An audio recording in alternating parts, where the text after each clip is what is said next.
നമസ്കാരം, മെട്രോ മാറ്റിനിയിലേക്ക് സ്വാഗതം. മലയാള സിനിമയെ സംബന്ധിച്ച് വളരെയധികം നിർണായക ദിവസങ്ങൾ തന്നെയാണ് കടന്നു പോകുന്നത്. ഓരോ ദിവസം എന്തൊക്കെയാണ് സംഭവിക്കുന്നതെന്ന് വളരെ ഞെട്ടലോടെ തന്നെയാണ് പ്രേക്ഷകർ നോക്കിക്കാണുന്നതും. എന്തായാലും ഇപ്പോഴിതാ നടിയുടെ ലൈംഗിക അതിക്രമ പരാതിയിൽ നടൻ ഇടവേള ബാബുവിന്റെ ഫ്ളാറ്റിൽ പോലീസ് പരിശോധന നടത്തിയിരിക്കുകയാണ്. ഇവിടെ നിന്നും രേഖകൾ പിടിച്ചെടുത്തു എന്നാണ് അന്വേഷണ സംഘത്തിൽ നിന്നും ലഭിക്കുന്ന വിവരം. പരാതിക്കാരിയെ ഫ്ളാറ്റിൽ എത്തിച്ചായിരുന്നു പരിശോധന. ഫ്ളാറ്റിന്റെ താക്കോൽ ഇടവേള ബാബു നൽകുന്നില്ലെന്നും അന്വേഷണവുമായി സഹകരിക്കുന്നില്ലെന്നും പ്രോസിക്യൂഷൻ നേരത്തെ കോടതിയെ അറിയിച്ചിരുന്നു. ഇതിന് പിന്നാലെയാണ് അന്വേഷണ സംഘത്തിന്റെ നടപടി. അമ്മയിലെ അംഗത്വവുമായി ബന്ധപ്പെട്ട ഫോം പൂരിപ്പിക്കാനായി ഫ്ളാറ്റിലെത്തിച്ച് ലൈംഗിക അതിക്രമം നടത്തിയെന്നാണ് നടിയുടെ ആരോപണം. അതേസമയം പീഡന പരാതിയിൽ ഇടവേള ബാബുവിന് കഴിഞ്ഞ ദിവസം കോടതി മുൻകൂർ ജാമ്യം അനുവദിച്ചിരുന്നു.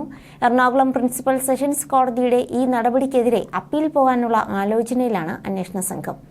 അമ്മയിലെ അംഗത്വവുമായി ബന്ധപ്പെട്ട് ഇടവേള ബാബു നടിയോട് മോശമായി പെരുമാറി എന്നാണ് കേസ്. എറണാകുളം നോർത്ത് പോലീസാണ് കേസെടുത്തത്. പ്രത്യേക അന്വേഷണ സംഘത്തിന് മുൻപാകെ നടി പരാതി നൽകിയിരുന്നു.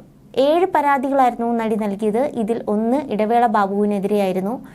പ്രത്യേക അന്വേഷണ സംഘം മൊഴി 7 കവറുകളിലാക്കി ബന്ധപ്പെട്ട പോലീസ് സ്റ്റേഷനുകളിലേക്ക് കൈമാറിയിരുന്നു. തുടർന്ന് എറണാകുളം നോർത്ത് പോലീസ് ഇടവേള ബാബുവിനെതിരെ കേസെടുക്കുകയായിരുന്നു. തന്നോട് മോശമായി പെരുമാറിയെന്നും അമ്മയിലെ അംഗത്വത്തിനു വേണ്ടി പല കാര്യങ്ങൾക്കും വഴങ്ങേണ്ടി വരുമെന്നും ഇടവേള ബാബു പറഞ്ഞുവെന്നും നടി ആരോപിച്ചിരുന്നു. പൊതു ഇടത്തിൽ വെളിപ്പെടുത്താനാകാത്ത കാര്യങ്ങൾ കൂടി അന്വേഷണ സംഘത്തിന് മുമ്പിൽ വെളിപ്പെടുത്തിയതായാണ് വിവരം. ഇതെല്ലാം ചേർത്താണ് ഇടവേള ബാബുവിനെതിരെ പോലീസ് കേസെടുത്തിരിക്കുന്നത്. You're watching me on metromatney.com. metromatney.com. metromatney.com. Subscribe for more videos. Subscribe for more videos. Subscribe here for more videos. Subscribe now. Thank you.